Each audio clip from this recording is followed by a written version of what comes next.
Okay, it's exciting for me to now introduce one of our very own, Jerry Davis, who's going to be presenting great decisions in world affairs. And the topic today is energy geopolitics. As Jerry will explain, starting in 2 weeks, we actually have a small discussion group that meets after lunch, talking about various world affair topics. So this is sort of a preview, a teaser for that, but also on an interesting topic today. Jerry himself has been in research and development, mostly at Air Research Corporation for 25 years. He was 22 years as a professor of engineering, mostly at Cal State Northridge. 12 years as the group leader here of the VBS Great Decisions Discussion Group. Born and raised in Chicago, Illinois, educated at University of Illinois, and also as a registered professional engineer. So Jerry, welcome to the podium. Can I help you?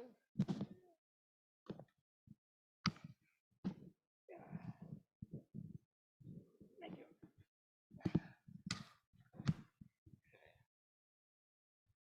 We can have you sit right here. All right. Good morning, everybody. How nice of you to get out of a warm bed and greet the cold day to come here. Thank you for that.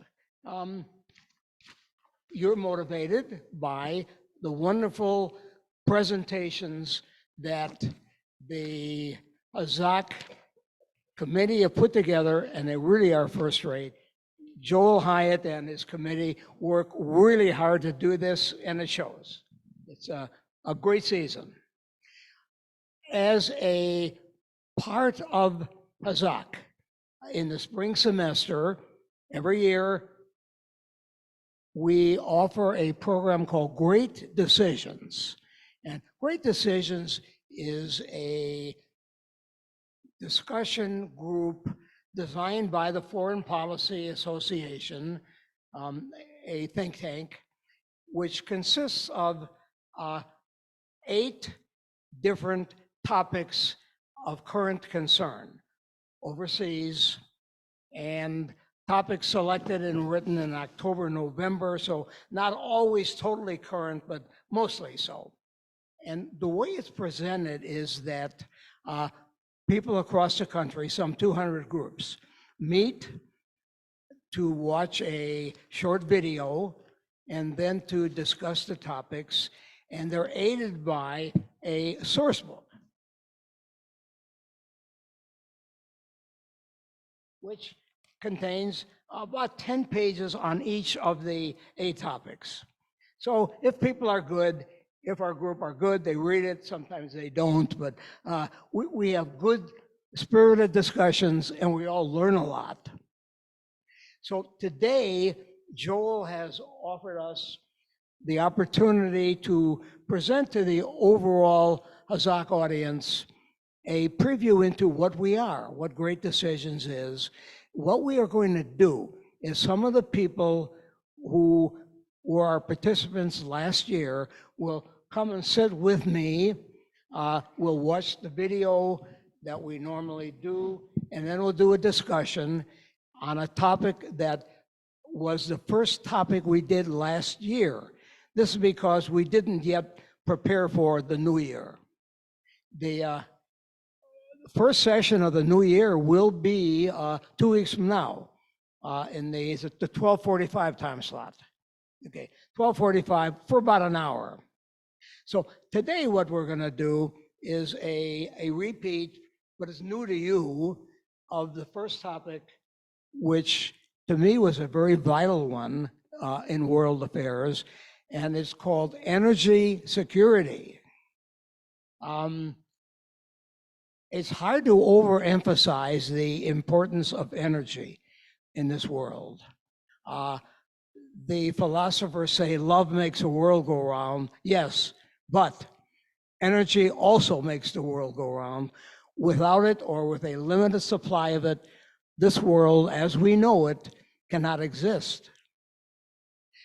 Energy comes to us in several forms, which include the so-called fossil fuels, which we've been burning for a couple of hundred years, coal, natural gas, and oil, also hydropower, that is power generated by flowing water, nuclear power, and in the last some years, so-called renewable energy, solar panels and windmills, a repeat of the windmills of Dutch 15th century. Energy doesn't stand by itself either. Energy is very much entwined with climate control and the economy. If energy is too costly, the entire economy suffers. It has to pay more. If energy is derived mostly from fossil fuels, we have more carbon dioxide in the atmosphere, we have more global warming. So the incentive, of course, is to have more renewable, more nuclear, and certainly hydropower, anything that can make energy without adding carbon dioxide and global warming. So enough from me. We'll show about 15 minutes of what happens to be too long a video. So we'll show about half of it, and then the group will come up here and we'll put on a discussion that we had last year. It's brought to you by the Foreign Policy Association. If you've not had the opportunity, we encourage you to view the short introductory video, which explains the mission of the FDA, the Great Decisions Program, and also provides a mini lecture on what's evolved over time. For hundreds of thousands of years, humanity relied upon burning wood, coal, and then in the 19th century, petroleum became the dominant energy source. The global economy, industrialization, trade, all of it has relied upon oil for a very long time. But as we move into the 21st century, other renewable sources of energy are becoming more important, from solar to wind to nuclear. The importance of energy in modern life cannot be overstated. It is an essential component of national strength, security, prosperity, and even survival. That makes energy a truly geopolitical calculation and a very important foreign policy challenge. In making that geopolitical calculation with energy, we must always be flexible because world politics changes very quickly. Think of things along this spectrum: oil exporters to Western markets. There are those countries who we ban imports, such as Venezuela, who must be punished for its non-democratic status. And on the other end of the spectrum, at least until recently, was the Russian Federation, which provided an enormous amount of the oil and natural gas needed by European allies. With the Russian invasion of Ukraine in 2022, however, the tables are turned. Now we're punishing Russia by banning its energy exports and opening the door to more Venezuelan oil exports. Energy's role in foreign policy varies greatly. It could be as simple as the other country has resources that we need, let's invade and take them. That was the case in the Pacific campaign of World War II, as Japan, which has very few in-state energy sources, felt the need to invade much of Southeast Asia, or more recently, Iraq's 1990 invasion of Kuwait. Another way that energy plays into foreign policy in a very positive way is joining together for international environmental conferences to address the implications of the burning of fossil fuels. We saw that in Rio in 1992 and decades later in Paris. Bilateral agreements between countries demarcating boundaries across their shoreline in order to gain access to natural gas or other energy sources. Classic example here is the 2022 Israeli-Lebanese treaty. Two countries that do not get along terribly well, and yet they recognized a common interest in demarcating their boundary offshore so that these sorts of oil and gas fields could be accessible by each of them. And then finally, we have the weaponization of energy, using oil or natural gas as an instrument of foreign policy to reward allies and to punish adversaries. Embargoes of oil, reduction of oil production are primary ways of weaponizing energy in world politics. Who amongst us cannot remember the gas shortages of the 1970s when a group of militarily insignificant countries in an organization called OPEC decided to dramatically reduce production, sending the price of oil, gas, and energy through the roof and really shaking to its foundation the Western economic model. We can see in this graph how dependent Europe has become on Russian oil and gas pipelines. Those pipelines provide significant amounts of energy for Germany, some 62% pre-invasion, and all of that has dropped down to zero. It seems on one day that the West is boycotting Russia, and on the next, the Russians are reducing the amount of oil and gas they're willing to export. There's a real game of chicken being played between Russia and Germany in particular over oil and gas supplies. As we look at energy geopolitics today, there will be three main considerations before we turn our attention to foreign policy options. We'll look at the sources of power in general, the role that energy plays in that calculation, enhancing access to energy, and finally, American strengths and weaknesses as it relates to energy geopolitics. We begin with sources of power. Looking at the world's nations, we can place them in order from most powerful to least powerful with very little difficulty. The question becomes, however, how do we calculate power? If we look at a nation and view its military, its economy, and its leadership, we get a pretty good idea of that nation's capabilities, but these are variables that change rather quickly. This is more of a snapshot of what the country looks like at the current moment. If we're interested in looking at a country long term, what role will China, India, South Africa play in 20, 30, or 40 years? We can't look at leadership, economy, or the military today. We need to look at what I call the anchors of power for every nation state. They do not change very quickly, if at all. One of them is their geostrategic location in the world, their population demographic pyramid, and their geography, the richness of the soil and the energy sources within it. In terms of geostrategic location, some nations are in a very difficult spot. Take Mongolia, which forever has been sandwiched between two massive powers, Russia to the north and China to the south. Germany is in a geostrategic territorial trap. It is located between England, France, Italy, Austria, Russia, historic great powers.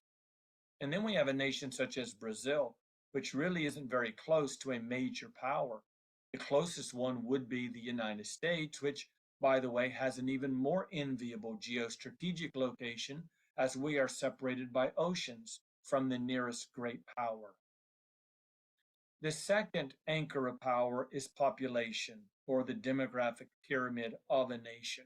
For every country, here we see China, we can look at their demographic pyramid. And this one sounds off alarm bells in Beijing. You'll notice the winnowing out at the base, how the population is getting smaller. That tells us that almost without doubt, China's population is going to peak and then very rapidly decline, as reflected in this graph.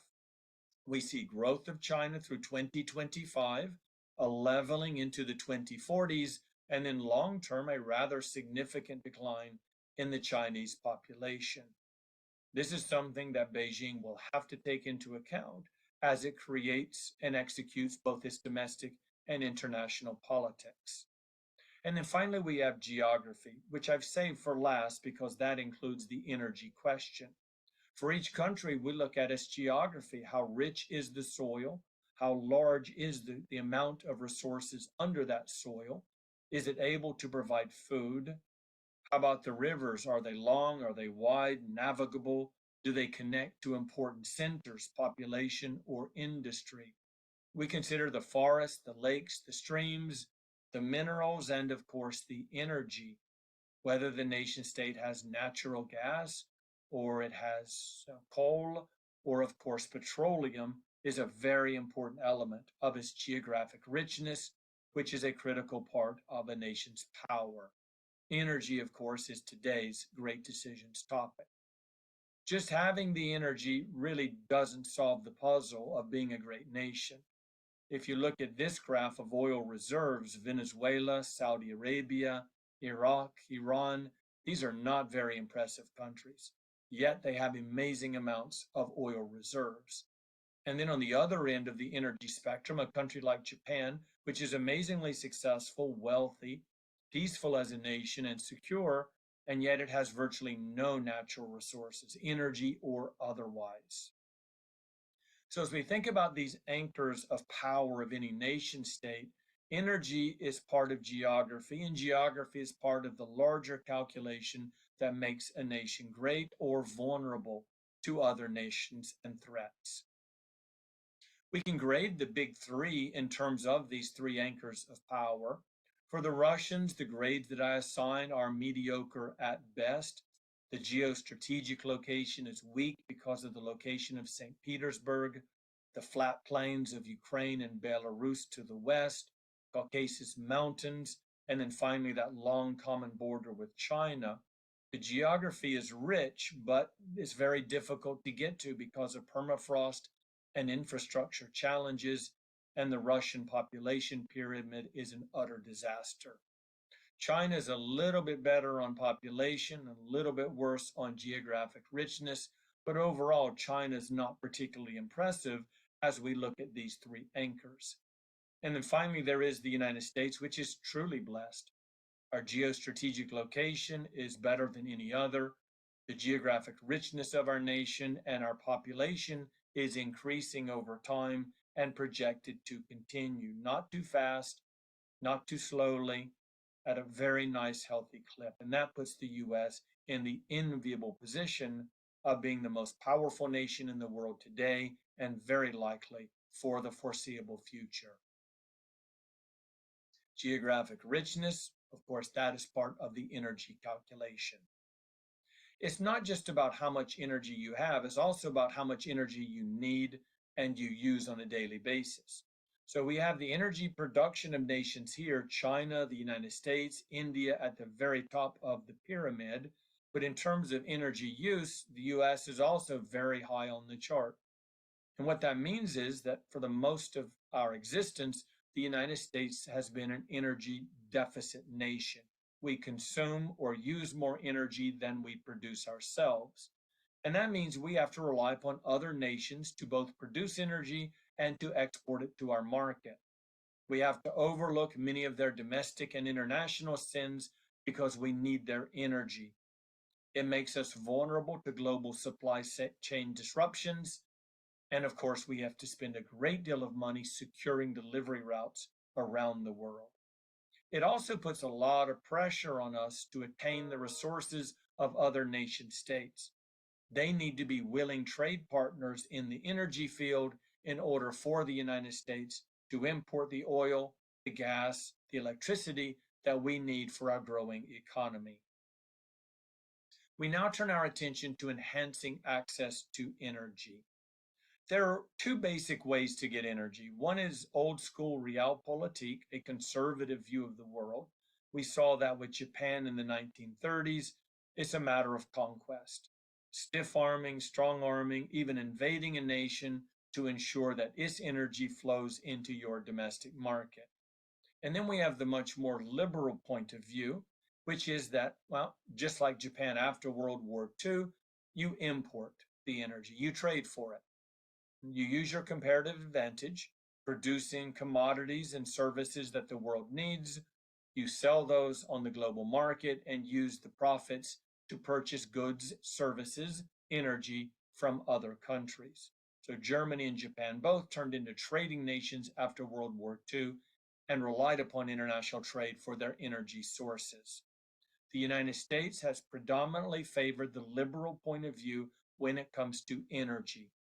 We have established a global system of stability by outlawing warfare and created a global trading order that allows the free, unfettered movement of oil, gas, and other energy sources across the international system. The growth in trade globally since 1950 is eye-popping. This is the American era of international leadership.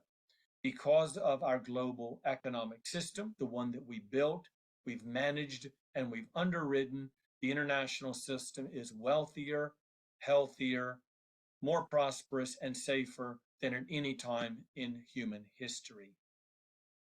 If we were to extend the graph back 4, 5, 600 years, we would see the continual flat line.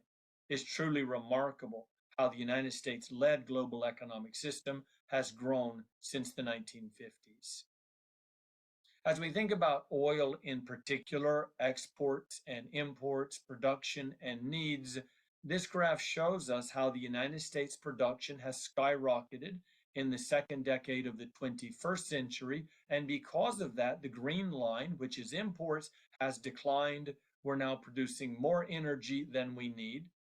We're still importing energy, and we always will. That has to do with the efficiency of global markets, but we've also entered since 2010 the global exporting market. We're exporting our energy and making a profit in the process.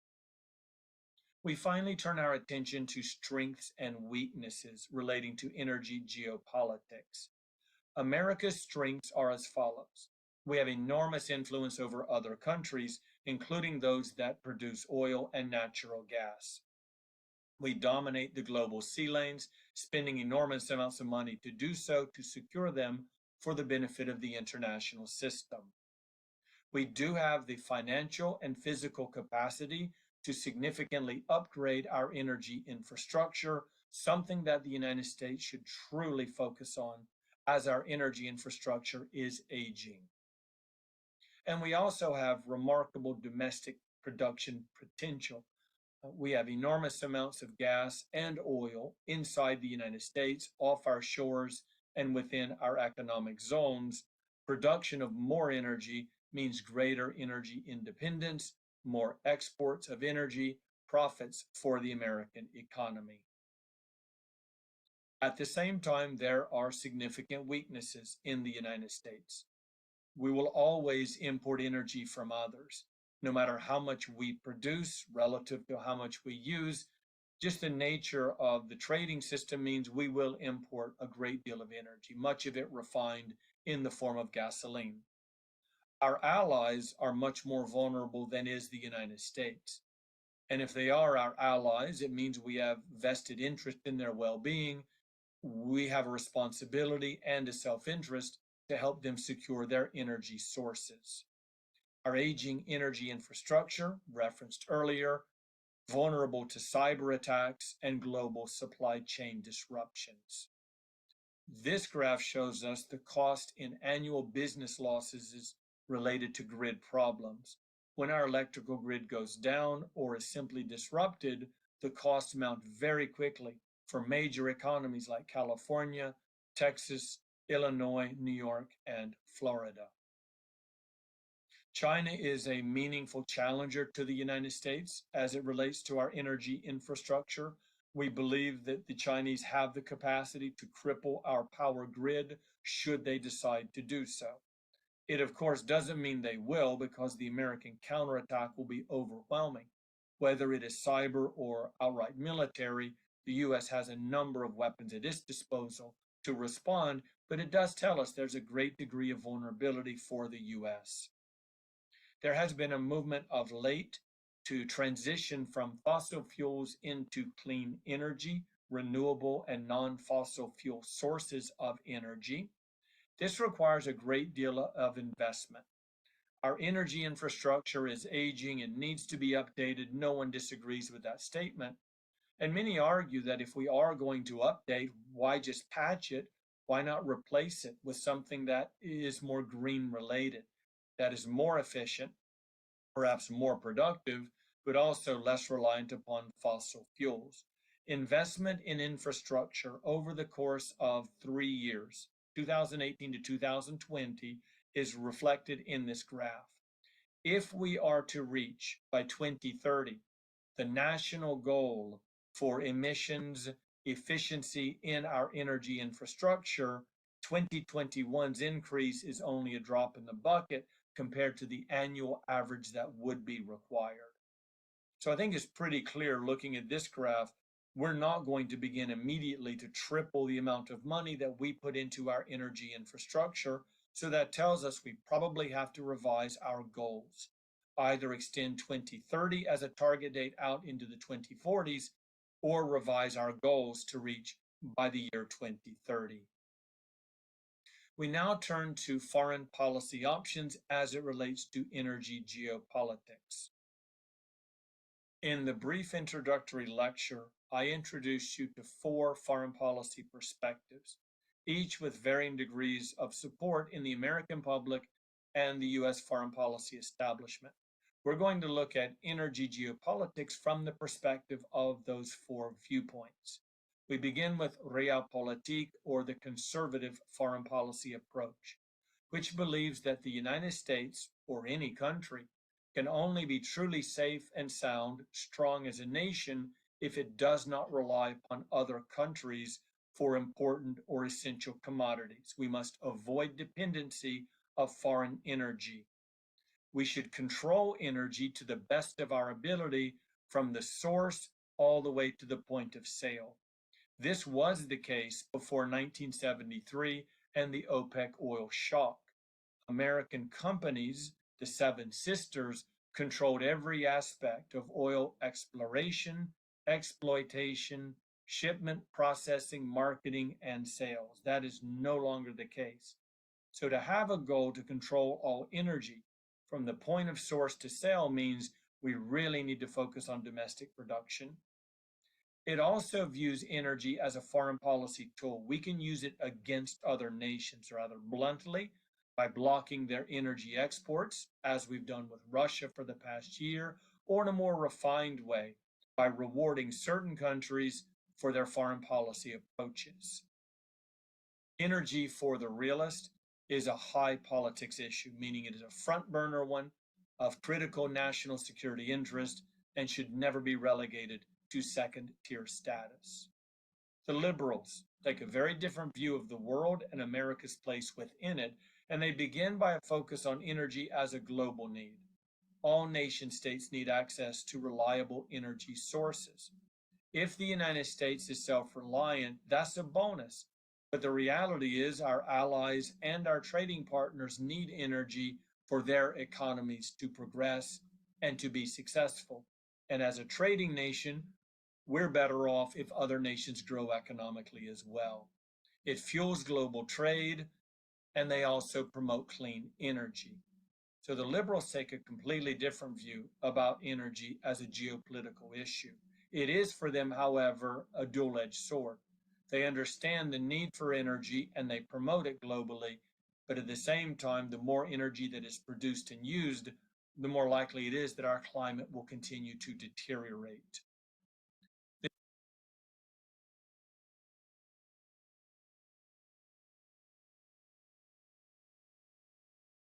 You're going to be part of the panel because it goes on for another 20 minutes. So we wanted to have a little discussion too.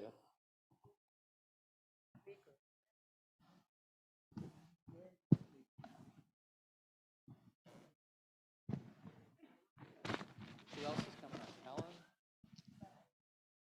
Eugene? He is a very good speaker.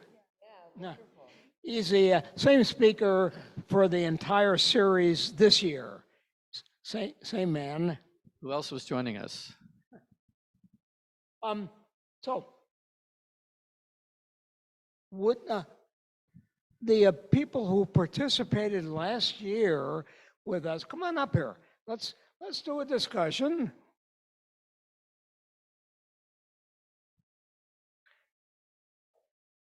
Okay, there is a reluctance out there to come forward. Where did Alan go? Come on up. No. Come on, Alan. You can come on Alan. up. Gil, come on.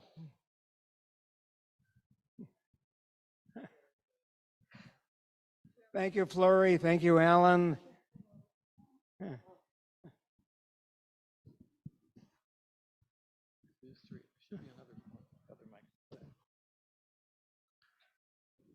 Hi, Gil.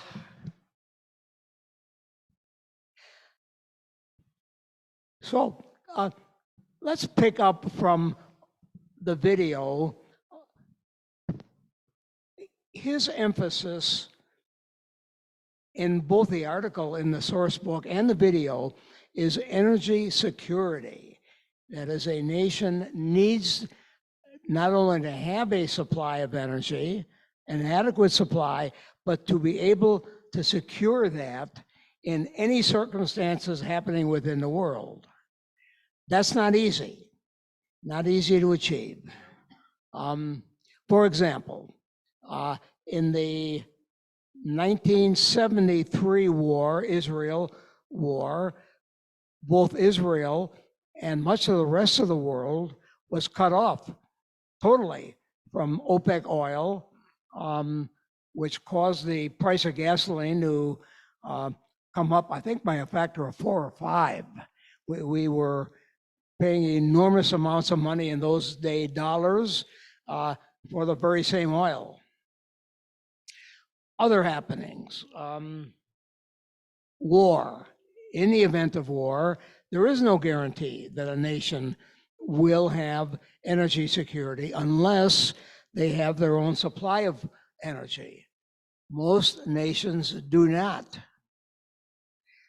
Half of Africa, sub-Sahara Africa in particular, have essentially no energy, whereas the Western Europe and the United States use per capita a very large amount of energy.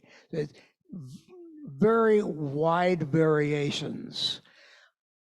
The United States has less potential energy than Venezuela and Saudi Arabia and Iran. However, ours is largely available to us through a very well-developed system of oil exploration and refinery and pipelines. Other nations are not so blessed. A factor in the future is that there is a shift away from fossil fuels, and the shift is because of dramatic global change caused by heating. Fossil fuels make heat. They make carbon dioxide, which traps the heat within our atmosphere and adds to global warming. Nonetheless, still, 75% of all energy consumed in the world is fossil fuel. We haven't done much yet to rid ourselves of a very bad habit. Part of that is because the new technologies, renewable energy, electric vehicle batteries, require rare metal earth, small amount, but very necessary rare metals that we do not have large amounts of in the world. And in fact, China now controls most of it. China alone controls most of the rare metal production, which means moving into more extensive use of renewable energy means much higher dependence on China. Higher dependence does not make for energy security. Okay, enough of me. Guys, let's talk about, in particular, some of the nations around the world and their threats to energy security.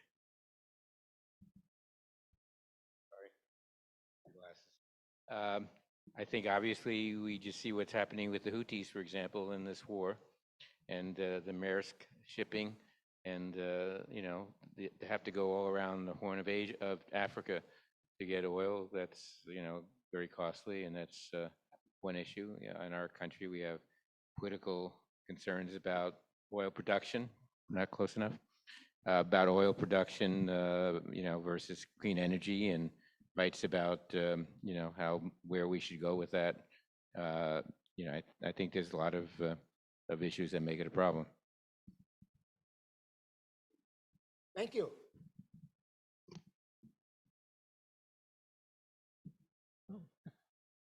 Gene? I always have something to say.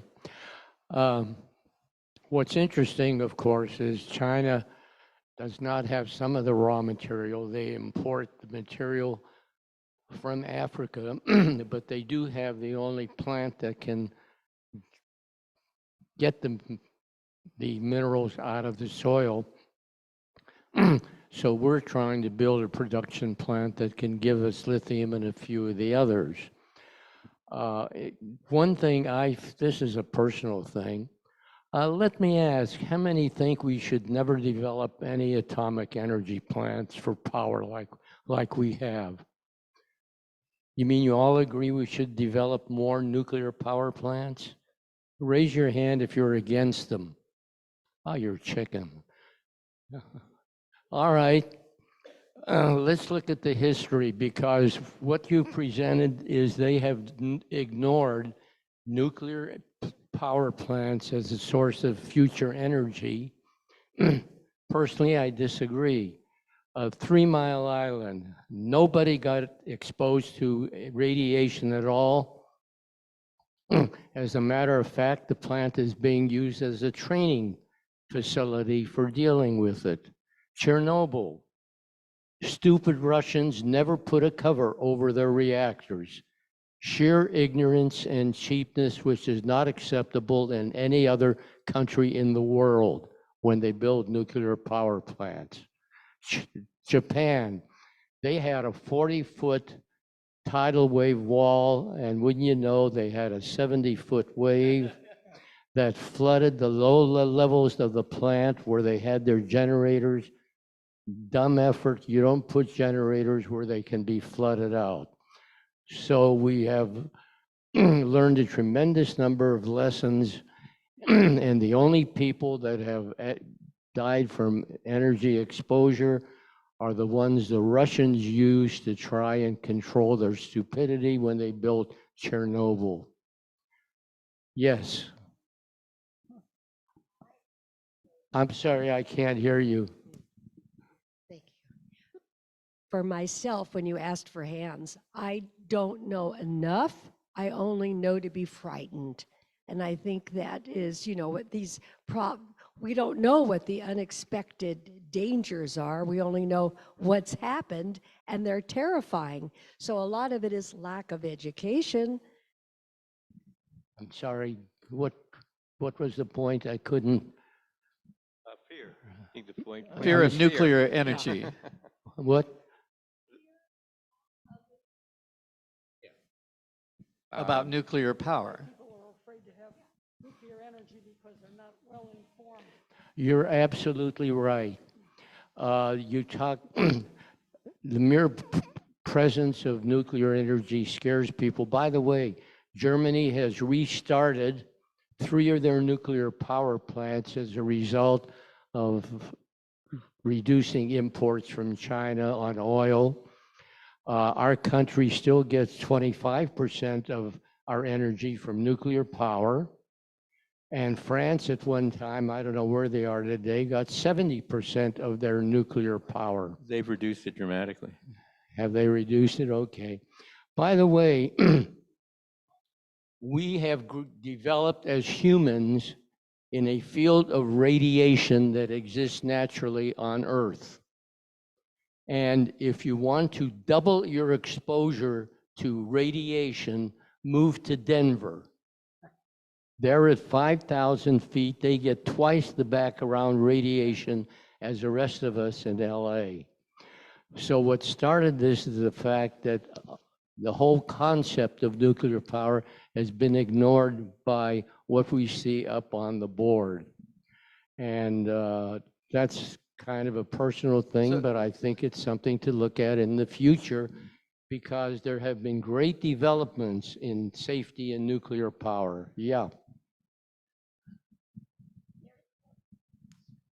Okay, I will. ask.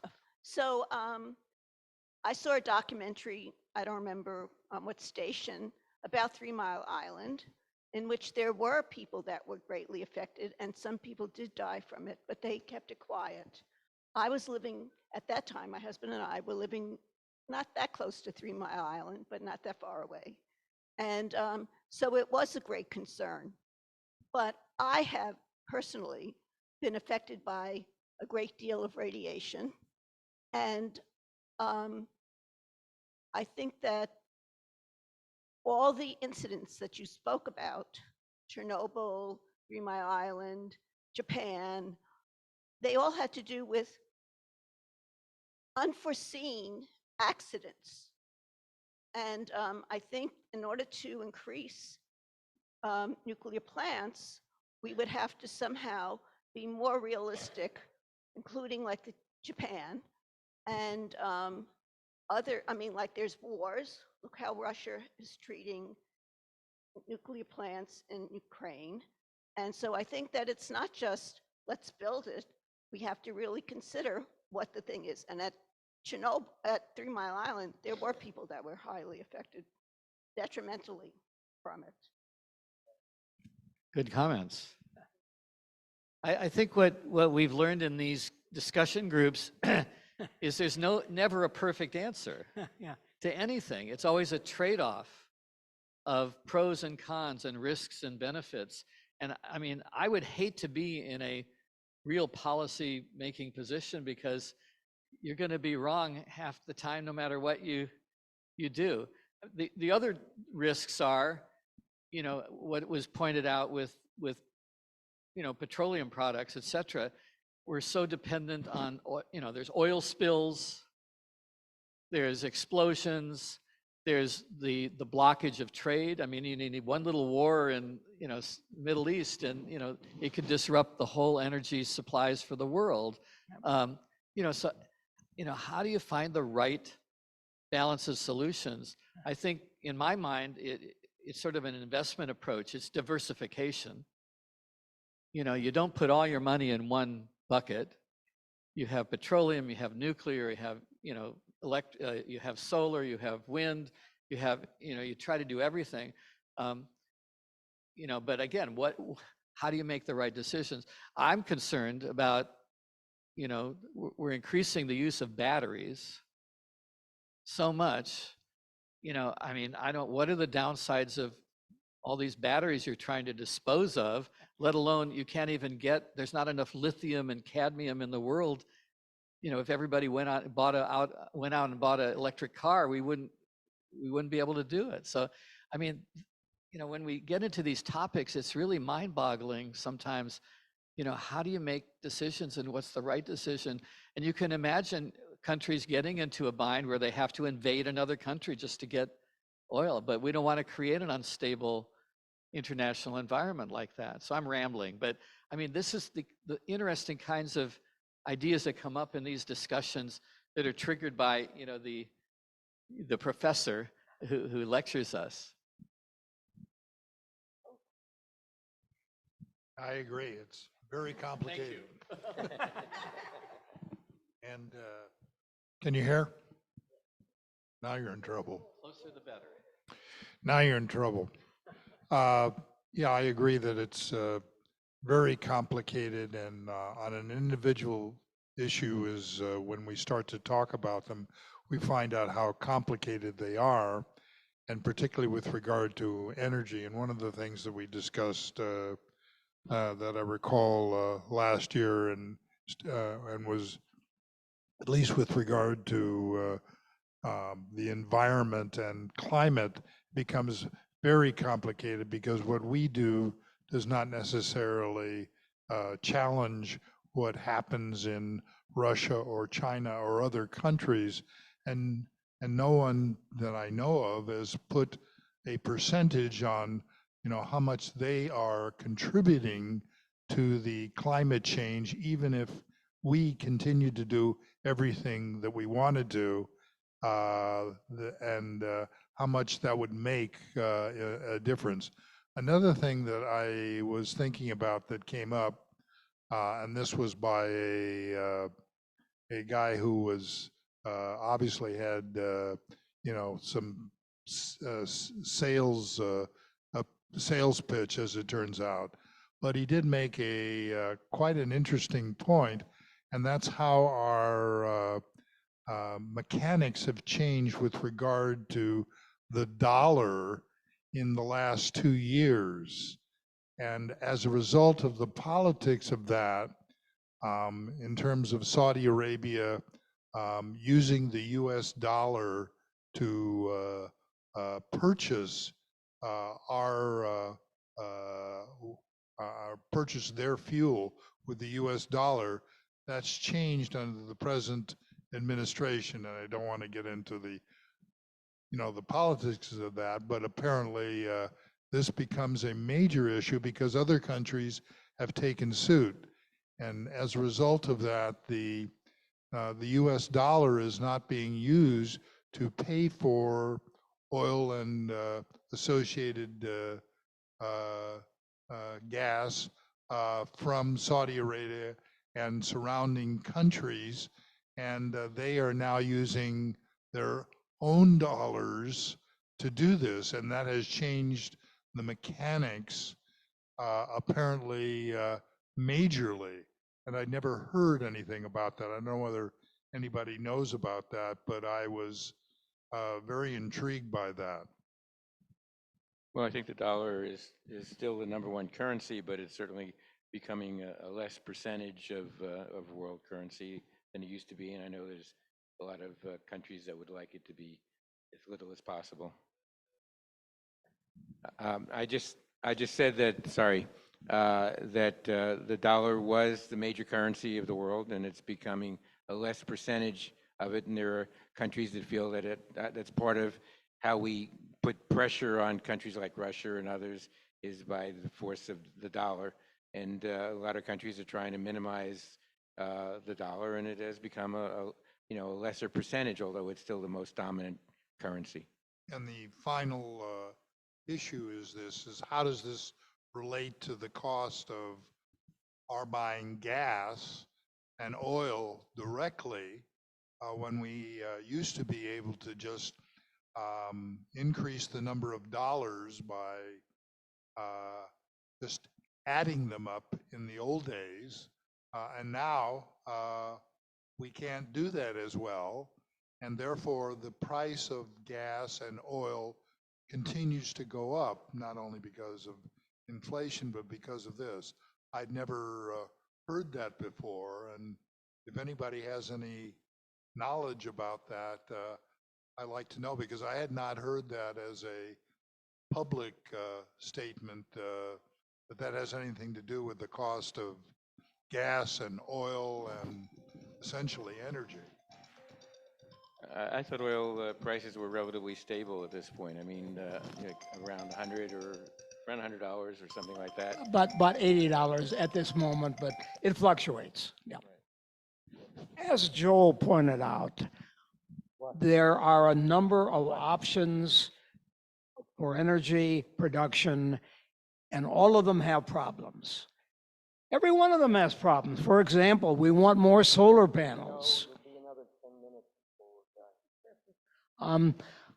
Yeah, solar panels make energy. What do you do with the energy? You can't use it right there in the middle of the desert, and that's where we have the most energy impingent on the panels. We need to transmit it somewhere. That means power lines. We have a woefully inadequate national grid of power lines. This administration is doing something about that, but it's still woefully inadequate. Nuclear power, yeah, there are potential problems. We've had a few accidents. By and large, it's produced an enormous amount of energy 24/7 around the world. You made the point, why not fusion energy? Fusion energy is taking some isotopes of hydrogen and forming them into helium. We do it in bombs. We have not yet done it in a viable commercial heat-producing source. It is very difficult. It may come. I suspect it will. But right now, we have so many other options, and all have difficult trade-offs. And that's what all of this discussion is about. What are these trade-offs on the economy, and on national security, and on global warming? There are, as he mentioned, there are trade-offs. For example, our fine rotating fans and all kill millions of birds every year. The companies haven't made much of an issue of that, but that's well accepted.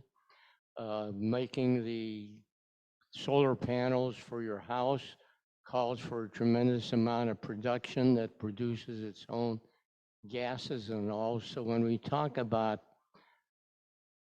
climate warming and all, they all have their trade-offs on the thing as well. And even producing coal, we have to look at the fact of how many miners get killed every year or are getting black lung and what that costs us in that production as well. So we haven't found the perfect solution where nobody gets hurt and all we get are the good that comes out of our efforts. And that doesn't seem to exist somehow. Everything's a trade-off.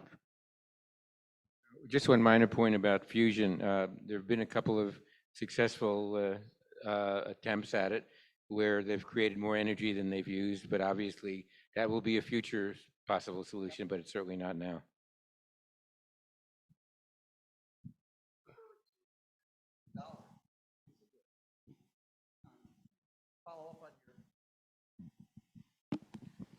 You mentioned something about the U.S. currency not being the main currency to be used to purchase oil. What other currency is there other than, say, what the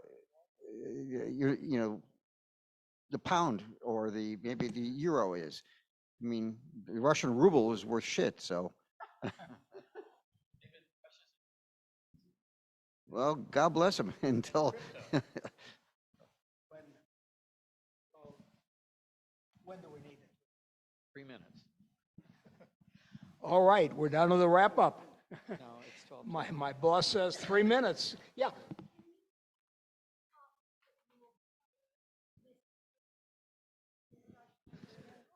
I can read them, Jerry. The topics that will start in 2 weeks is Mideast realignment. 2 weeks after that, climate technology. Next is science across borders. U.S.-China trade rivalry. NATO's future. Understanding Indonesia. High Seas Treaty. And then the last one on May 6th will be pandemic preparedness. So those are the 8 topics that will start in a couple of weeks. Each of them, I'm taking Jerry's thunder here, each of them have a chapter in the resource book, so there's a little reading, and then we get a lecture from Professor here, and that triggers the discussion. There's usually questions in the book that are, intriguing, that get us started. And, what's really been fun is to get all these different perspectives. I hate to say this, but at the end of most of them, it's more depressing than when we started because there's no solutions. But I think we get informed and educated about how complex all of these issues are. So, Jerry? Yeah, so please, we would love to have you join with us starting in 2 weeks. You can come without buying a book, but then you come uneducated. So we'd highly recommend you buy a book, which means go online, go on the BBS website to the Hazak offering, and in there is an easy way to commit $38 using a credit card, and then you're one of us, and it would be so good to have as many of you as can and will join in our interesting discussions. Thank you. Wait, one last comment. I just looked in Google, and it says, again, most US dollars, but Russia, Iran, Venezuela to China, India, Turkey, and a few others are priced in the Chinese yuan, Russian rubles, and hodgepodge of currencies trying to get around it. I said there is a hodgepodge of currencies being used. China's used the yuan. You know, Russia's used some rubles where they can, because there's a lot of hidden oil that's getting to Russia. I mean, getting out of Russia, et cetera. Who pays for it, et cetera. So before everybody leaves, I wanted us all to thank Jerry for leading the Great Decisions program here today as a teaser to the discussion group, which starts in 2 weeks. I'll just remind you, we're back here at Hazak Monday in 2 weeks, how to avoid scams and make the computer your friend, and then engagement of interfaith couples and families in conservative Judaism. Sign up for the Hazak Shabbat and Rimonim, and sign up for the Norton Simon Tour if you're interested. And all of the other information is online, or you can ask me or Jerry or Brian or Bill. Thanks for coming today. We have lunch now, bagels, tuna, cream cheese.